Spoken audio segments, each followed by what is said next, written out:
श्री स्वामी समर्थ. तर बघा आज मी काय बनवते, पावभाजी. व्हिडिओ शेवटपर्यंत बघा आणि मला कमेंट करून सांगा की माझी पावभाजी कशी बनली आहे. आणि काय कमी असेल तर तुम्ही मला सांगा कमेंटमध्ये की हे मी करायला पाहिजे. चला पावभाजी बनवूया आपण आता. हे घेतलंय, बटाटा घेतलाय, शिमला मिरची घेतली, फ्लावर आणि वाटाणा, सगळ्या भाज्या घेतल्या. हे करून त्या कुकरमध्ये मी टाकून घेते. हे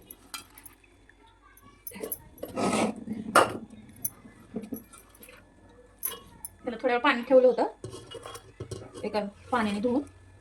बीटचं किस आहे, पण असं जर आपण बीटचे तुकडे करून टाकले ना तर ते काय होतं ना, ते नंतर आपण बारीक करतो, मॅश करतो, त्याच्यामध्ये हे सापडतच नाही. त्याच्यामुळे मी किस करून घेतला. हे बीटचा कलर पण चांगला येतो किस टाकल्यावर, आणि हे पण होतं. आणि मीठ टाकूया थोडंसं, म्हणजे ना लवकर शिजलं जाईल वस्तू सगळ्या.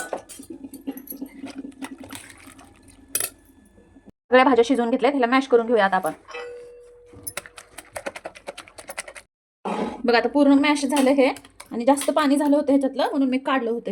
हे पण पाणी नाही का आपण बीट टाकलेलं, हे लाल कलर आला होता, तर हे पण ह्याच्यात थोडंसं टाकून घेऊ. मग नंतर आपण भाजीमध्ये ॲड करू.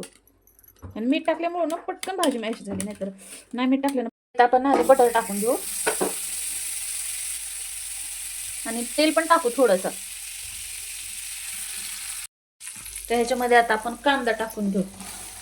खाली टाक ना. कांदा चांगला तळलाय लाल. त्याच्यामध्ये आता आपण आलं लसूण पेस्ट टाकून घेऊ. टोमॅटो प्युरी ह्याच्यात टाकून घेऊ.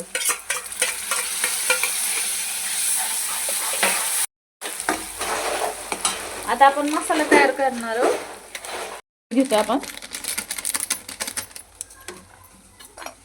आणि हे लाल तिखट आमच्या घरचंच आहे, तुम्हाला जे घ्यायचं ते घेऊ शकता.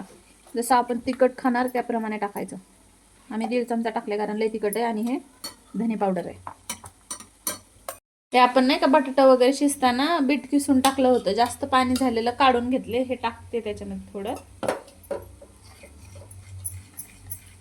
हे असं टाकलं ना मसाला जळत नाही आणि मसाला चांगला वास येतो. जरा आपण असंच मसाला टाका बघा, वास येत नाही, करपून जातो लगेचच.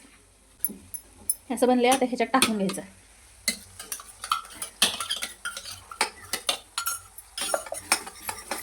ते पण तेल सुटूस्तवर ह्याला भाजून घ्यायचं चांगलं, मसाला जळत नाही.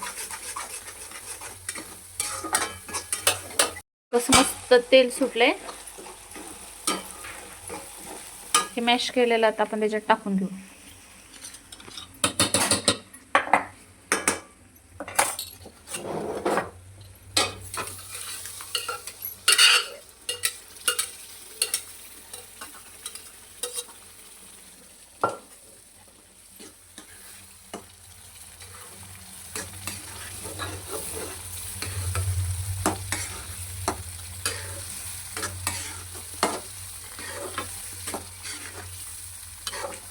आपण पाणी मिक्स करू.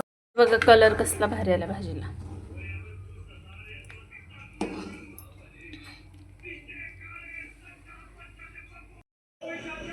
आज आम्ही पावभाजी कशी बनवली ते कमेंट करून जरूर